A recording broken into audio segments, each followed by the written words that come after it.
Hello বন্ধুরা, দেখো আমরা একটু বেরিয়ে পড়েছি একটু বাড়িতে পুজো দেবো, সেটারই কেনাকাটা করতে।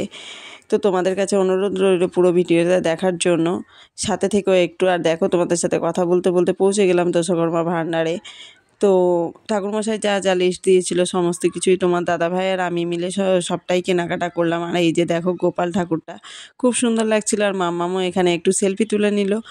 আমাদের বাজার করা হয়ে গেল, তো আমরা এবার চলে যাব একটু ফলের দোকানে, কারণ যে পুজো দিলে তো ফলের দরকার পড়বেই। তো প্রথমে গিয়ে আমরা ফলের দোকানে কলাটা নিয়ে নিয়েছিলাম, তারপরে সমস্ত ফলমূল নিয়ে আমরা সেখান থেকে চলে আসলাম। পরের দিন দেখো, এবার আমার শুরু হলো স্নান করে পুজোর সব গোছানো শুরু করলাম, কারণ যে ঠাকুরমশাই একটু তাড়াতাড়ি আসার কথা ছিল, কিন্তু মাম এত বিরক্ত করছিল যে কি বলবো। তো আমার গোছানো শেষ হয়নি, তার আগেই ঠাকুরমশাই চলে এসেছিলো বাড়িতে। তো ঠাকুরমশাইকে একটু বসিয়ে রেখে সমস্ত কিছুই করলাম, আলপনা দিচ্ছিলাম, আর মামও আমার পিছন পিছন ঘুরঘুর করছিল। তো দেখো, এবার পুজো শুরু করার পালা।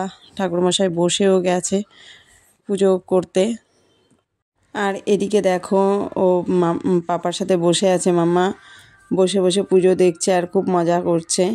আর একটা কথা বলি তোমাদেরকে, অনেকেই বসেছিল পিছনে, কিন্তু বাবু সেভাবে ভিডিওটা করেনি, কারণ যে ভিডিও করা তো সবাই পছন্দ করে না, সেই জন্যই ভিডিওটা নেয়নি সবার।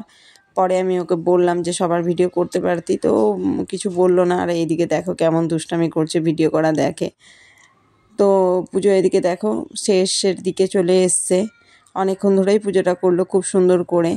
তো এদিকে তারপরেই দেখো, এই যে ছবি টবি তুলে নিয়েছিলাম কয়েকটা, বাবুই তুলেছিল। আর এদিকে এবার আরতির দিকে রেডি করছে সব, কারণ যে আমরা এবার পুষ্পাঞ্জলি দিব, আমরা দুজনেই উপোস ছিলাম। তো এবার পুষ্পাঞ্জলিটা দিয়েও নিলাম আমরা দুজনে।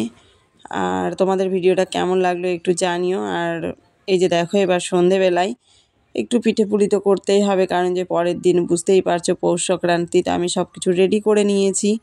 প্রথমে আমি পাটি জোড়াটা করব, সেই জন্য প্রথমে পাটি জোড়াটাই বসিয়ে দিলাম, কারণ যে দুধ পুলি করতে তো একটু টাইম লাগবে। তো সেই জন্য আগে পাটি জোড়াটা করে নিয়ে, এদিকে দেখো তোমার দাদাভাইও আমাকে হেল্প করেছে অনেকটাই।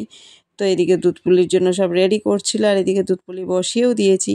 তো তোমাদের পুরো ভিডিওটা কেমন লাগলো একটু কমেন্টস করে জানিও। সবাই খুব ভালো থেকো, সুস্থ থেকো। আবারও দেখা হচ্ছে পরের কোনো ভ্লগে। টাটা।